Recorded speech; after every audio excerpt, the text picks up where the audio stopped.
Eh bien oui, vous l'avez bien entendu. Très récemment, il y a eu une rencontre des agents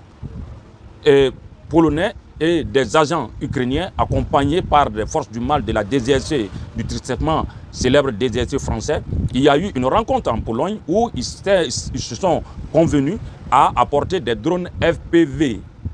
à des forces du mal qui sont présentes en Centrafrique. Vous comprendrez qu'en Centrafrique, depuis très longtemps, il y a des rebelles qui sévissent là-bas et pour pouvoir faire face à cette rébellion qui voulait mettre le pays dans un chaos total,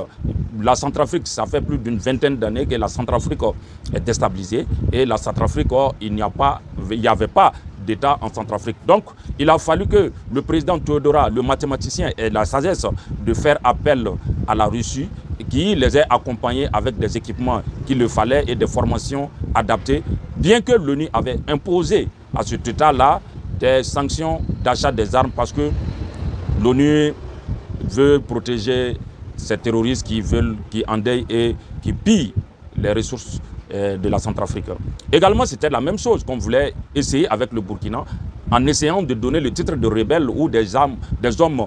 en armes qui ne sont pas identifiés, des hommes en armes illégales. Donc, les titres étaient trouvés pour pouvoir donner cette connotation tendant à rendre propre et au légal le rôle que les terroristes jouent au Burkina Faso et ça allait engager des négociations, des tables rondes, des assises pour discuter autour d'une table ronde avec nos autorités et à cela on allait imposer un embargo contre notre armée, contre le pays qui ne pouvait pas s'armer avec des drones comme ils l'ont fait aujourd'hui et d'autres armes pour pouvoir faire face à ces hydres terroristes qui nous endeuillent au quotidien. Donc en Centrafrique également, dans ce rôle, dans cette posture néfaste, Théodora a pu tirer l'épingle du jeu, donc il a traité avec la Russie, il lui a donné des matériels adaptés à la situation réelle du terrain. Et aujourd'hui, le président contrôle plus de 90% de son territoire. Donc, le renseignement aujourd'hui est la France qui est dans un état comateux, qui est en train de râler, qui fait son dernier cri avant sa mort, a entrepris des démarches pour apporter ces drones à des groupes terroristes appelés abusement des rebelles qui devraient s'attaquer à des camps militaires. Le camp Roux à Bangui, ça c'est le principal camp, et le centre de formation à Berango qui devrait attaquer pour pouvoir,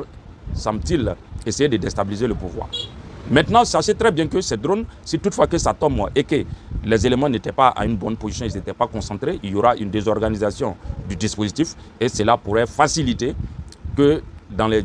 1 minute, les 2 minutes suivantes, que les forces du mal puissent en tout cas faire un grand dégât dans ces camps et cela pouvait en tout cas porter un coup sévère à ce pays. Donc la France qui, dans ce schéma de faire donner à travers l'Ukraine les dons que les Américains, les Russes, les Allemands, les Anglais ont donnés à l'Ukraine, ils veulent faire passer ces armes entre les mains des rebelles pour les utiliser contre le président Théodora et déstabiliser complètement la Centrafrique. A noter que la semaine dernière,